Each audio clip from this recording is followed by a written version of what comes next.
So hey homies, welcome back to another video of perfect world and I hope कि तुम लोग बहुत ही ज्यादा अच्छे और मजे में होगे। वीडियो में आगे बढ़ने से पहले कहना चाहूंगी कि अगर इससे पहले का एपिसोड अभी तक चेकआउट नहीं किया है तो पहले जाओ और जाकर उसे देख लो, वरना यहाँ तुम्हें कुछ समझ नहीं आने वाला। और अगर तुमने देख लिया है तो बिना किसी देर के आज की इस वीडियो को शुरू करते हैं। सो होमीज, जैसा कि हमने लास्ट एपिसोड में देखा था जहाँ पर शी-हाओ टाइम के एक अलग ही डायमेंशन में पहुंच जाता है जहाँ पर उसे मारने के लिए इमॉर्टल किंग भी आ जाता है। लेकिन तभी यहाँ पर जैसे ही वो शी-हाओ पर अटैक करता है हम देखते हैं यहाँ पे रूथलेस एम्पर आ जाती है और वो आकर शी-हाओ की जान बचा लेती है, जहाँ पर वो अपने मास्क को एक वास में बदल कर इमॉर्टल किंग को उसके अंदर ट्रैप कर देती है। साथ ही हमने देखा था कि जिस टाइमलाइन से वो आया था उसी टाइमलाइन को यहाँ पर रूथलेस एम्पर इरेज कर देती है, पर वो जानती थी कि ये बस कुछ ही वक्त के लिए है। लेकिन अगर इमॉर्टल किंग शी-हाओ को यहाँ पर मारने के लिए आया है तो जाहिर है शी-हाओ में कुछ न कुछ बात तो जरूर होगी। इसी के साथ वो यहाँ पर एक पर्सन को याद करते हुए कहने लगती है कि लगता है कि ये वही पर्सन है जो कि आने वाली डेस्टिनी को पूरी तरीके से चेंज करके रख देगा। इसी के साथ हम देखते हैं कि रूथलेस एम्पर यहाँ से चली जाती है। इसी के साथ वो फेरी भी यहाँ से चली जाती है, लेकिन जाते हुए वो यहाँ पर उस इमॉर्टल किंग की बॉडी से मिले हुए उन इमॉर्टल स्टोन को शी-हाओ को दे देती है। जिसके बाद शी-हाओ ह्यूमन वर्ल्ड में आ जाता है वापस, जहाँ पर उसके दोस्तों को कुछ लोग छेड़ रहे थे, लेकिन शी-हाओ मुदाओ को उनके पास भेजकर उन्हें सबक सिखाने के लिए कहता है। और अब आगे हमारे इस एपिसोड की स्टार्टिंग में हम मुदाओ को देखते हैं जो कि यहाँ पर शी-हाओ के कहने पर तियानजिन एकेडमी के उन डिसाइपल्स पर जो कि यहाँ पर शी-हाओ के फ्रेंड्स को ट्रेजर्स की वजह से परेशान कर रहे थे, वो यहाँ पर उसे अपने 5 एलिमेंट की पावर का यूज करके सबक सिखा रहा था। जहाँ पर हम देखते हैं कि वो फीनिक्स फायरवॉल से उन पर अटैक करना शुरू कर देता है, जिससे बचकर हम देखते हैं कि तियानजिन एकेडमी के जितने भी डिसाइपल्स थे वो भागने लगते हैं। यहाँ पर हम देखते हैं कि उसका गुस्सा उसके अटैक से ही जाहिर हो रहा था, जिसे देखकर शी-हाओ भी मन में कहने लगता है कि आखिर ये इतने गुस्से के साथ अटैक क्यों कर रहा है। इसी के साथ हम मुदाओ को देखते हैं जहाँ पर वो अपने मास्टर की कही हुई बातें याद कर रहा था, जहाँ पर उसके मास्टर ने बताया था कि 9 हेवन और 10 रियल्म्स के जो लोग हैं ये लोग भले ही इंसान जैसे दिखते हो, लेकिन ये अंदर से पूरी तरीके से डीमन है। इनके अंदर इंसानियत नाम की चीज भी नहीं, और इन लोगों का एग्जिस्टेंस हमारे नेदर वर्ल्ड के लिए बहुत ही ज्यादा खतरनाक है, इसलिए इन्हें जल्द से जल्द मारा जाना चाहिए। पर मुदाओ सच्चाई जान चुका था कि जैसा उसे बताया गया था अब तक यहाँ के लोगों के बारे में वो सब कुछ गलत था, और कहीं ना कहीं उसे इस बात का रिग्रेट भी हो रहा होता है कि उससे झूठ बोला गया। लेकिन यहाँ पे मुदाओ बहुत ही ज्यादा कंफ्यूज नजर आ रहा था और वो आउट ऑफ कंट्रोल भी हो जाता है, जिस वजह से चारों तरफ तबाही भी मचने लगती है। लेकिन तभी यहाँ पर शी-हाओ आकर उसे कंट्रोल करता है और कहता है कि यहाँ पर बस एक मामूली सा झगड़ा हुआ है तो इसे इतने हाइपर लेवल तक ले जाने की कोई जरूरत नहीं। जिस पर हम देखते हैं कि तियानजिन एकेडमी के लोग भी शी-हाओ का शुक्रिया अदा करने लगते हैं। जिसके बाद शी-हाओ कहने लगता है कि इतना खुश होने की जरूरत नहीं है, क्योंकि तुम्हें अपने ट्रेजर्स और टेक्निक्स मेरे साथ शेयर करने होंगे। जिस पर उनमें से कहने लगता है कि तुम्हारे जैसा बेशर्म इंसान कहीं नहीं देखा, तुम तो दिन दहाड़े हमें लूट रहे हो। ये सुनते साथ ही मुदाओ को गुस्सा आ जाता है, वो उसके पीछे जाकर उसे जोरदार एक किक मारता है। जिसके अगले सीन में हम देखते हैं कि यहाँ पर वो सारे डिसाइपल्स डर के मारे शी-हाओ को अपने ट्रेजर्स एंड टेक्निक दिखाते हैं, लेकिन शी-हाओ को इनमें कुछ खास दिलचस्पी नहीं होती, जिस वजह से वो उन्हें लेता है और उठा के दूर फेंक देता है। पर तभी उनमें से एक जेड स्क्रिप्चर पर उसकी नजर पड़ती है, जिसे देखकर वो भी हैरान हो जाता है। और फिर उसे याद आता है कि जब वो ओल्ड टॉम के अंदर गया था जहाँ पर उसने इन जेड स्क्रिप्चर्स को हासिल करने की कोशिश की थी, लेकिन वो इसमें नाकाम रहा था। जिसके बाद शी-हाओ उस स्क्रिप्चर को रखते हुए कहता है कि उम्मीद नहीं की थी कि ये मुझे इतनी आसानी से मिल जाएगा। लेकिन जैसे ही वो अपने पास रखने लगता है यहाँ पर एक पोर्टल ओपन होता है और उसमें से एक बंदा बाहर आता है जिसका नाम वांग चाओ होता है। वो कहने लगता है कि तुम्हें अपनी लिमिट्स को ऐसे क्रॉस नहीं करना चाहिए। इसके बाद हमें पता चलता है कि असल में ये हेवनली गॉड रियलम में वांग ब्रांच का ही एक मेंबर है। जिसके साथ ही वो यहाँ पर कहने लगता है कि भले ही हमारी वैंग शी ने तुम्हें अपना स्लेव बनाया है, लेकिन तुम अपनी लिमिट्स को क्रॉस कर रहे हो और तुम वांग फैमिली के ही डिसाइपल्स को लूटने की कोशिश कर रहे हो। यहाँ पर उसकी बात सुनकर मुदाओ को गुस्सा आने लगता है, लेकिन इससे पहले कि वो अटैक करता शी-हाओ खुद आगे बढ़ता है और सीधा जाकर उल्टे हाथ से एक जोरदार थप्पड़ उसके मुंह पे लगाता है, जिससे वो बंदा बहुत दूर जाके गिरता है। और फिर शी-हाओ यहाँ मौजूद डिसाइपल से पूछता है कि आखिर ये कौन है, जिस पर वो बताने लगते हैं कि ये वैंग फैमिली का ही एक मेंबर है और उसके ग्रैंडफादर वैंग फैमिली के ही एक मुखिया है। यहाँ पर ये सुनते साथ ही शी-हाओ कहने लगता है कि अच्छा अब मैं सारी बात समझ गया। और फिर वो उसके पास जाने लगता है, जिसे देखकर वैंग चैन कहने लगता है कि अगर तुम मेरे फैमिली के नाम से डर चुके हो तो अब चुपचाप सरेंडर कर दो, वरना तुम्हारे जो सर पर ये स्लेवरी कॉलर लगा हुआ है ये वैंग शी के बस एक थॉट से ही ब्लास्ट कर जाएगा और तुम्हारी मौत हो जाएगी। जिस पर शी-हाओ कहता है कि ऐसा कोई नहीं जो कि मुझे कंट्रोल कर पाए। और फिर हम देखते हैं कि शी-हाओ उसके बातों को इग्नोर करते हुए एक जोरदार किक सीधा उसके मुंह में जड़ देता है, जिससे उसकी आधी बत्ती सी वहीं पर टूट जाती है और उसकी बॉडी फ्लाइंग जेट बन जाती है। जिसके बाद हम देखते हैं कि उसकी बॉडी से खून भी गिर रहे होते हैं और फिर शी हाओ कहने लगता है कि अगर इस वक्त वैंग शी भी होती ना तो वो भी मुझे नहीं रोक सकती। तभी हम पीछे से मिस वैंग शी और उसी प्रिंसेस लेडी को देखते हैं, जहाँ पर वो प्रिंसेस लेडी कहती है कि मुझे ऐसे लड़के बहुत ज्यादा पसंद है जो कि बहुत ही ज्यादा टफ हो। और फिर वो शी हाओ से कहती है कि क्यों ना तुम मेरे क्लैन को ज्वाइन कर लो। जिस पर शी हाओ कोई जवाब नहीं देता और फिर यहाँ पे मिस वैंग शी कहने लगती है कि आखिर यहाँ पे चल क्या रहा है। जिस पर शी हाओ कहता है कि यहाँ बस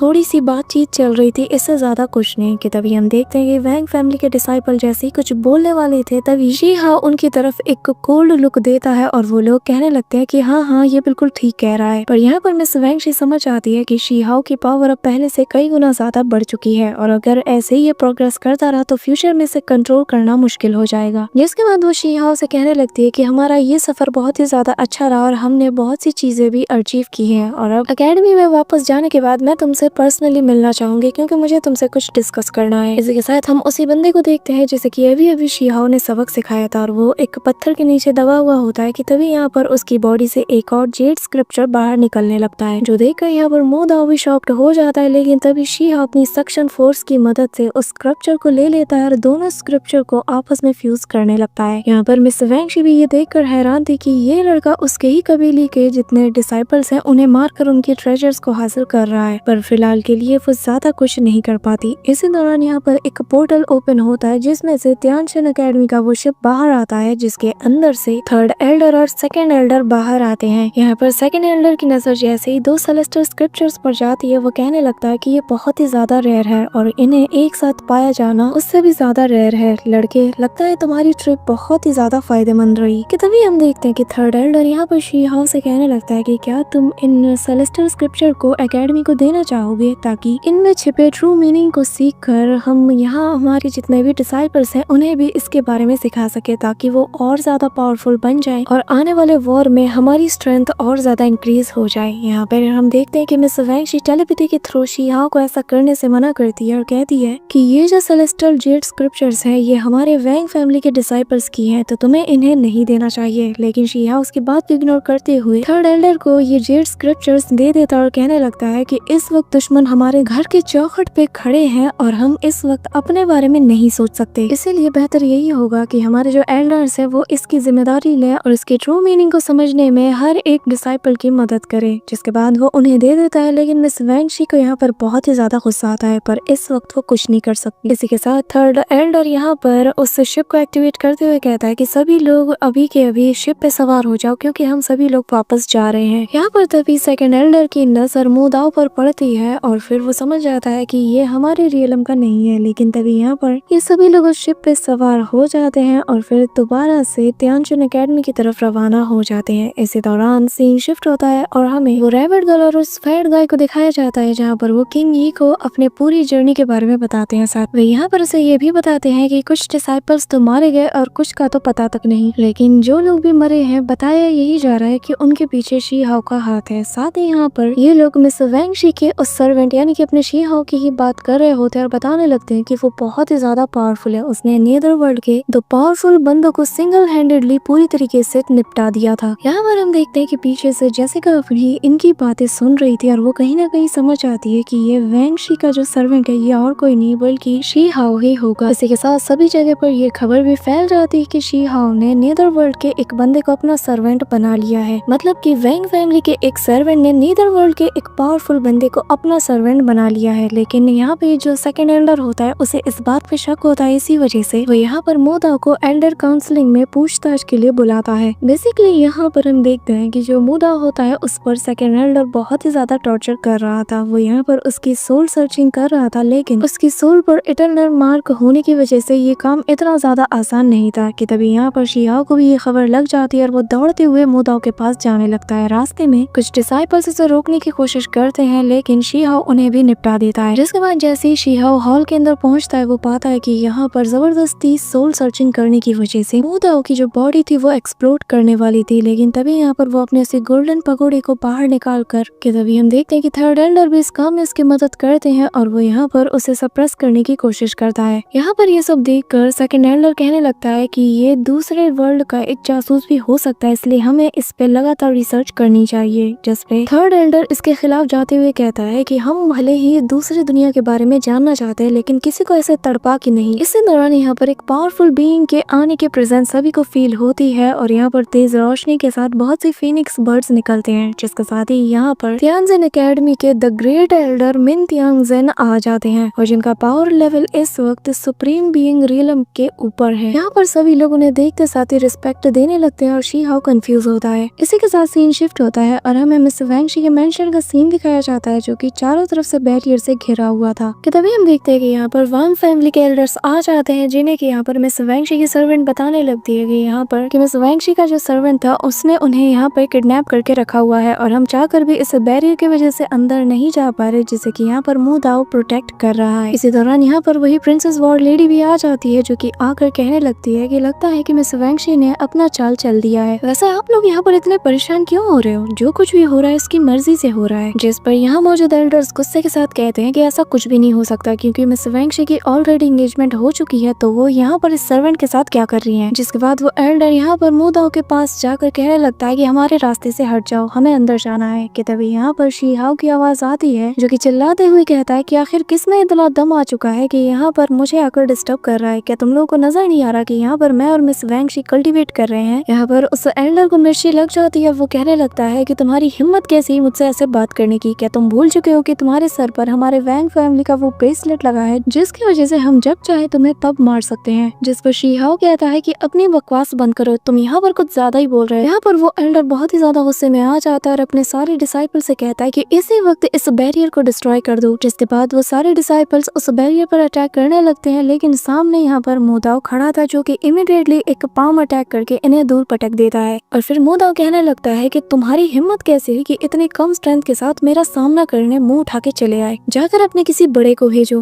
कि तभी हम देखते हैं कि उस एल्डर को और ज्यादा गुस्सा आ जाता है और वो कहने लगता है कि मैं सबसे पहले आज यहाँ पर तुम्हें मारूंगा, फिर उस बैरियर को, और फिर वहाँ अंदर जो तुम्हारा साथी मौजूद है उसे। एक मामूली से वॉर सर्वेंट होकर भी तुम्हारे अंदर बहुत अकड़ आ चुकी है। जिसके बाद वो एल्डर यहाँ पर अपने स्वॉर्ड को समन करके मु दाओ पर अटैक कर देता है, लेकिन मु दाओ इमीडिएटली अपने पाम से उसके अटैक को ही डिस्ट्रॉय कर देता है। और यहाँ पर इस क्लैश की वजह से यहाँ पर एक बहुत बड़ा एक्सप्लोजन भी होता है, जिसके इम्पैक्ट की वजह से वो एल्डर सीधा जमीन में जा गिरता है। यहाँ पे हम देखते हैं कि वो एल्डर इमीडिएटली अपने पास से एक क्रिस्टल को निकालकर उसे क्रश करते हुए उस बैरियर की तरफ थ्रो कर देता है, जिससे यहाँ पर एक जायंट सा ड्रैगन आ जाता है। यहाँ पर वो जायंट सा ड्रैगन आते साथ ही मु दाओ को पूरी तरीके से सप्रेस करने लग जाता है और उसे कहता है कि तुम्हारे पास बहुत ही ज्यादा टैलेंट है, लेकिन मैं नहीं चाहता कि तुम्हारा टैलेंट आज यहाँ पे वेस्ट हो जाए, इसलिए चुपचाप सरेंडर कर दो। जिसमें मु दाओ यहाँ पर अपनी पावर को एक्टिवेट करते हुए कहता है कि मुझे तुमसे सीखने की जरूरत नहीं है कि मुझे क्या करना चाहिए और क्या नहीं। यहाँ पर वांग फैमिली के इतने जायंट से ड्रैगन को देखकर सभी लोग हैरान हो जाते हैं। इसी दौरान हम देखते हैं कि यहाँ पर वो ड्रैगन मु दाओ पर अटैक कर देता है, लेकिन इससे पहले कि वो अटैक मु दाओ को लग पाता तभी यहाँ पर शी हाओ अपने बैरियर को तोड़कर आ जाता है और वो मु दाओ के सामने आकर खड़ा हो जाता है और फिर उस एल्डर से कहता है कि आखिर तुम्हारी हिम्मत कैसे हुई यहाँ पर आकर इतना बड़ा सीन क्रिएट करने की। यहाँ पर शी हाओ को देखते साथ ही वांग फैमिली का एल्डर समझ आता है कि ये वही बंदा है जिसके बारे में चारों तरफ चर्चे हो रहे थे, लेकिन चाहे ये जितना भी पावरफुल क्यों ना हो, सिर पर जो ब्रेसलेट है उसका मतलब यही है कि इसे हम कंट्रोल कर सकते हैं। अब यहाँ पर यही सोचते साथ ही वो एल्डर शी हाओ को धमकाने लगता है और कहने लगता है कि जरा हद में रहो, इतना ज्यादा उड़ने की जरूरत है नहीं, तुम्हारे सिर पे जो ब्रेसलेट लगा हुआ है उसके जरिए से मैं सेकंड्स में तुम्हें मार सकता हूँ। जिस पर शी हाओ कहने लगता है कि जरा मुझे क्लियर करने दो, मैं तुम्हारे मिस वैंगशी का कोई सर्वेंट नहीं हूँ, बल्कि मैं उसका एक दोस्त हूँ। यहाँ पर ये सुनते साथ ही उस एल्डर को गुस्सा आ जाता है और वो अपने ड्रैगन से शी हाओ पर अटैक करवाने लगता है। कि तभी यहाँ पर आसमान में हलचल होती है और एक पावरफुल एनर्जी निकलते साथ ही उस 9 ड्रैगन को पूरी तरीके से डिस्ट्रॉय कर देती है। जिसके बाद हम आसमान से एक डिवाइन फिगर को देखते हैं जो कि तियांजिन एकेडमी के फर्स्ट एल्डर की होती है। जिसके बाद वो यहाँ पर आते साथ ही बताने लगता है कि यहाँ पर जिसे तुम एक वॉर सर्वेंट समझ रहे हो वो कोई वॉर सर्वेंट नहीं बल्कि आज से मेरा एक पर्सनल डिसाइपल है। जो सुनकर यहाँ पर सभी लोग हैरान हो जाते हैं और फिर यहाँ पर जो फर्स्ट एल्डर होते हैं वो यहाँ पर शी हाओ को अपना टोकन दे देते हैं। इसी के साथ यहाँ पर वो शी हाओ को अपने 5 डिवाइन पैलेस में से एक पैलेस दे देते हैं जो कि तियांजिन एकेडमी में कल्टीवेट करने के लिए सबसे बेहतरीन जगह में से एक है और अभी इनमें से एक जगह शी हाओ की है जहाँ पर जाकर वो बहुत ही आराम से कल्टीवेट कर सकता है। इसी दौरान यहाँ पर मिस वैंगशी आ जाती है कि तभी यहाँ पर जो एल्डर होता है वैंग फैमिली का वो पूछने लगता है कि क्या आप ठीक है, कहीं इसने आपके साथ कुछ गलत तो नहीं किया। जिस पर मिस वैंगशी ना में जवाब देते हुए कहती है कि क्या तुम लोग का दिमाग ठीक है, मुझे हमारे लास्ट मिशन के दौरान एक स्क्रब ऑप्शन मिला था जिसे मैं अंडरस्टैंड नहीं कर पा रही थी और यहाँ पर ये बस मेरी उसमें हेल्प कर रहा था। यहाँ पर हम देखते हैं कि वो जो एल्डर्स और बाकी सब होते हैं उसे इसकी बात पर यकीन नहीं होता है, जिस पर मिस वैंशी कहती है कि आखिर तुम लोग को हो क्या गया है, कि तभी वो एल्डर कहने लगता है कि माफ करना और बेहतर यही होगा कि आप अपने इस वॉर सर्वेंट को थोड़ा सबक सिखाएं, क्योंकि ये बहुत ज्यादा बदतमीज हो चुका है। हम यही चाहेंगे कि आप अपने ब्रेसलेट की पावर का यूज करते हुए इसे एक अच्छा सबक यहाँ पर सिखाएं। यहाँ पर मिस वैंशी कुछ कहती उससे पहले शी हाओ को गुस्सा आ जाता है और वो अपनी पावर की ऑरा को रिलीज करते हुए कहता है कि तुम लोगों का दिमाग तो ठीक है क्या, तब से ये ब्रेसलेट लगा रखा है, मेरी नजरों में ये बस एक मेटल का पीस है जिसे कि मैं जब चाहे तोड़ सकता हूँ। ये कहते साथ ही शी हाओ अपने पावर की ऑरा को रिलीज करते हुए यहाँ पर उस ब्रेसलेट को तोड़ने की कोशिश में लग जाता है, लेकिन इससे शी हाओ की प्रीमोर्डाइल सोल बाहर आती है पर यहाँ पे उसे कोई भी नुकसान नहीं होता। साथ ही यहाँ पर शी हाओ के पीछे एक जायंट सा फॉर्मेशन भी बन जाता है और अगले ही पल हम देखते हैं कि उसकी जो प्रीमोर्डाइल सोल थी वो यहाँ पर सोल सी में वापस चली जाती है। इसी के साथ पास्ट का वो सीन हमें याद दिखाया जाता है जहाँ पर जो फर्स्ट एल्डर है उसने यहाँ पर शी हाओ को यही सोल प्रोटेक्टिंग सील दिया था, क्योंकि वो जानता है कि ये और कोई नहीं बल्कि शी हाओ है। पर शी हाओ ने उनसे रिक्वेस्ट की थी कि उसके ट्रू आइडेंटिटी को यहाँ पर छुपाया जाए, क्योंकि यहाँ उसके बहुत दुश्मन है, जिस पर हम देखते हैं कि यहाँ पे फर्स्ट एल्डर भी मान जाते हैं। इसी के साथ हमें प्रेजेंट टाइम में शी हाओ को दिखाया जाता है जहाँ पर वो अपनी थंडर एनर्जी को कलेक्ट करते हुए उसी ब्रेसलेट पर पॉइंट करके उसे पूरी तरीके से डिस्ट्रॉय कर देता है, जिससे सभी लोग शॉक्ड हो जाते हैं। और फिर शी हाओ ब्रेसलेट के पीसेस को दिखाते हुए कहने लगता है जरा देखो, मैंने तुम्हारे वांग फैमिली के प्राइड को पूरी तरीके से तोड़ दिया। जिसके बाद वो यहाँ पर मिस वैंशी की तरफ देखते हुए कहने लगता है कि तुमने और मैंने उस एंशिएंट बैटलफील्ड में बहुत ही अच्छा समय बिताया था, लेकिन आज से हम दोनों के रास्ते अलग होते हैं। ये कहते साथ ही मुंह दाव के साथ यहाँ से शी हाओ चला जाता है और फिर जले पे नमक छिड़कने के लिए यहाँ पर मिस वैंशी की वही दोस्त कहने लगती है कि तुम लोग कितना ज्यादा बेवकूफ हो, तुम लोगों ने अपने हाथों से एक बहुत ही रेयर जीनियस डिसाइपल को जाने दिया। तुम्हारी जगह अगर मैं होती तो सारी जिंदगी इसका अफसोस मनाती। इसी के साथ हमें शी हाओ को दिखाया जाता है जहाँ पर वो अपने मेंशन में पहुंच जाता है कि तभी मुंह दाव कहने लगता है कि मैंने सुना है कि जो मिस वैंशी का फियांसे है वो एक पेयरलेस जीनियस है, तो अगर वो यहाँ पर आ जाता तो शायद हम इतनी आसानी से नहीं निकल पाते। जो सुनकर शी हाओ स्माइल करता है उसकी तरफ टर्न होते हुए कहता है कि क्या बात है, मुझे लगा नहीं था कि तुम्हारे कान इतने तेज हैं। जिसके बाद शी हाओ मुंह दाव से उसके वर्ल्ड के बारे में पूछना शुरू कर देता है, जिसे सुनकर यहाँ पर न जाने क्यों मुंह दाव को थोड़ा गुस्सा आने लगता है और वो कुछ नहीं कहता। तभी यहाँ पर शी हाओ के सामने एक स्क्रोल ओपन होता है जिसमें एक मैसेज लिखा होता है और वो शी हाओ से कहने लगता है कि एकेडमी बहुत ही जल्द ओपन होने वाली है, इसीलिए सारे डिसाइपल्स को एक जगह पर गैदर होने के लिए कहा गया है। इसी के साथ ये दोनों उसी जगह पर पहुंच जाते हैं जहाँ पर ऑलरेडी बहुत से डिसाइपल्स एक जगह पर गैदर हुए थे। साथ ही यहाँ पर सेकंड और थर्ड एल्डर भी मौजूद थे। तभी यहाँ पर इन लोगों को बताया जाता है कि आज यहाँ पर ये इन लोगों को दो टाइप के कल्टीवेशन मेथड को सिखाने वाले हैं और फिर बताया जाता है कि यहाँ पर सेकंड एल्डर के पास जो जेड है उसे एंशिएंट इमॉर्टल जेड कहा जाता है और जो मेरे हाथ में जेड है उसे एंशिएंट इमॉर्टल मॉडर्न जेड कहा जाता है, और जो कि बहुत ही ज्यादा एक दूसरे से डिफरेंट है। बेसिकली अगर कहा जाए तो जो एंशिएंट इमॉर्टल जेड है वो बहुत ही ज्यादा डिफिकल्ट है, इसे कल्टीवेट करना भी मुश्किल है, क्योंकि इसे कल्टीवेट करने से पहले आपको अपनी इमॉर्टल की को रिफाइन करना होगा, जिसके बाद ही इमॉर्टल सीड आपके अंदर अपीयर हो जाएगी। लेकिन वही बात करें अगर मॉडर्न जेड को, तो इसे कल्टीवेट करना बहुत आसान है और इसे कल्टीवेट करने के बाद अपने आप आपके अंदर इमॉर्टल सीड अपीयर हो जाएगी। लेकिन इस एंशिएंट जेड को कल्टीवेट करने के लिए तुम्हारे अंदर टैलेंट होना चाहिए। इसके बाद थर्ड एल्डर यहाँ पर उसी फैड गाय को चुनते हैं, जिस पर वो कहने लगता है कि लगता है आपको गलतफहमी हुई है, मेरे पास ऐसा कोई भी जज्बा या टैलेंट नहीं है। कि तभी वो यहाँ पर उसे अपने सामने ले आते हैं और यहाँ पर बहुत ही कोल्डली उसकी तरफ देखते हुए उसके ऊपर प्रेशर डालकर अटैक करते हैं, जिसे देखते साथ ही यहाँ पर वो फैड गाय अपने 10,000 स्वॉर्ड से अटैक करता है, जिसे देखकर यहाँ पर वो थर्ड एल्डर कहने लगता है कि हाँ, यही है तुम्हारा वो रास्ता जिसे कि तुम खुद आगे चलकर और ज्यादा एक्सपेंड करने वाली हो। तुमने इसे अब तक छुपा के रखा, लेकिन तुमने एक एक स्वॉर्ड को बहुत ही अच्छे से रिफाइन किया है और तुमने इसे नया नाम भी दिया है, और जिसे कि आसान भाषा में 10,000 स्वॉर्ड अरे कहा जाता है। जिसके बाद एल्डर बताने लगता है कि अगर तुम लोग अपनी ही लिमिट्स को ब्रेक नहीं कर सकते तो खुद को सरपास कैसे करोगे। जिसके बाद थर्ड एल्डर यहाँ पर शी हाओ का एग्जाम्पल देते हुए कहने लगता है कि इसके बारे में किसे नहीं पता होगा, जिसने कि केप हेवन रियलम को 10 टाइम मर्ज किया, और जिसे करते साथ ही उसने अपनी न्यू केप हेवन टेक्निक को भी बना लिया। लेकिन अगर वो एक और बार केप हेवन टेक्निक को अपनी 10 टाइम केप हेवन टेक्निक से मिला लिया होता तो वो शायद सबसे ज्यादा पावरफुल बन जाता। जिसके बाद एल्डर बताने लगता है कि तुम्हें इन दोनों में से किसी एक को चुनना है, और यहाँ पर जो हमारा सीक्रेट रियलम है वो तुम्हें कल्टीवेट सीखने में मदद करेगा, बस तुम्हें इनमें से किसी एक को चुनना है। इसी के साथ हम देखते हैं कि वो जो फैड गाय होता है वो नजरें छुपाते हुए सीधा एंशिएंट इमॉर्टल जेड वाली लाइन में जाकर खड़ा होने लगता है, जिसे देखकर थर्ड एल्डर उसे उठाकर वापस मॉडर्न जेड वाली लाइन में ला देता है। इसी दौरान शी हाओ की बारी आती है, जहाँ पर वो आगे बढ़ता है और सभी की नजरें उसी पे होती हैं। और फिर हम देखते हैं कि शीहाओ यहाँ पर अपनी फिंगर मॉडर्न मेथड की तरफ उठाता है, जो देखकर बाकी के एल्डर भी खुश होते हैं क्योंकि वो भी जानते थे कि शीहाओ टैलेंटेड है। और फिर अगले ही पल हम देखते हैं कि शीहाओ अपने फिंगर को मोड़कर सीधा